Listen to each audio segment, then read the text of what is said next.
Mrs. Tethrow and Mrs. Plaster for giving me the opportunity to come and speak to you tonight. Mrs. Plaster told us we had to sit down the entire time, which was fine with me. Tonight I'm going to talk about purpose. I'm sure some of you aren't really sure about your future, where you're going in school, what you're going to be. What are your doubts? Do you think you're significant? Do you think you're good enough? I will say that probably everybody would like to hear the answer to those questions, and I'm going to do my best to answer them. Not many of you know what it's like to be in a wheelchair. I don't mean sit down in one, stand up and say, no, not for me, no thanks. I mean staying in one knowing that you have to stay in for the rest of your life. I can say it's not easy. Up until I was about 8 years old, I could play soccer, I could go to gymnastics, run. I didn't really understand the significance of my disability until I was about 14. And not suddenly, but gradually, I wasn't able to play soccer, I wasn't able to do those things, I wasn't able to run, and not much later, I wasn't able to walk. I couldn't even stand. I remember falling out of my wheelchair when I was 15 years old. If you know me, you'd know that if I wasn't trying to pull wheelies in the living room, this wouldn't happen. But I tried 3 times with all my strength to get back up. I couldn't get back up. Eventually somebody came and got me up. But while I was there, I remembered a verse, Jeremiah 29:11-12. Let me just read it to you. It says, "For I know the plans I have for you, declares the Lord. Plans to prosper you and not to harm you. Plans to give you a hope and a future." And I thought, are you kidding? How is this supposed to prosper me? How is this supposed to give me a future? I remember getting angry and feeling worthless. The verse in Jeremiah continues. It says, "Then you will call on me and come and pray to me, and I will listen to you. You will seek me and find me when you seek me with all your heart. I will be found by you, declares the Lord." I still didn't understand this. God didn't answer me. I asked the Lord, I said, "God, I accepted you into my heart, why didn't you help me?"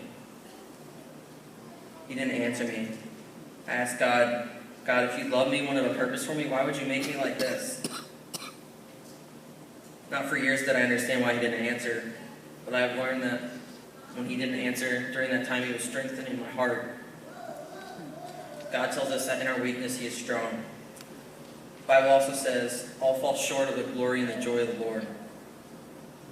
Tonight, if you think you need to get yourself together before God, you think you need to make yourself presentable, if you try to make your life happen on your own time by filling it with distractions, that way won't unfold to be true. You're nothing without God. But God will make your life true because he knows who you are. So use the time you have now letting God build you up, not into the person you wish you were, but in the person, in the inner worth that he put inside you.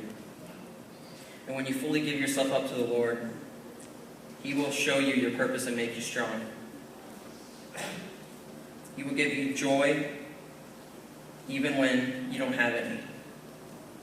Paul says in Corinthians, "In order to keep me from being conceited, I was given a thorn in my flesh, a messenger of Satan to torment me.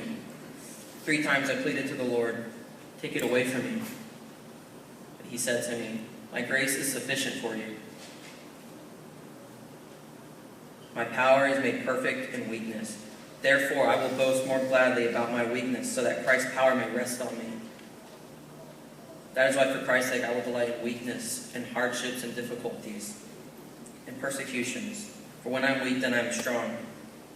Continue saying, 'Though outwardly we are wasting away, yet inwardly we are being renewed day by day. For our light and momentary troubles are achieving for us an eternal glory that far outweighs them all. For we have treasures in jars of clay to show that this all-surpassing power is from God and not from us. We are hard-pressed on every side, perplexed but not in despair, persecuted but not abandoned, struck down but not destroyed. We will always carry around in our body the death of Jesus, so that the life of Jesus may be revealed in our body." We left Christ. We fell away from him. And he could have left us there, but he didn't. He came and picked us up, showed us how to come back to Him and walk with Him again. Random people do this to me all the time.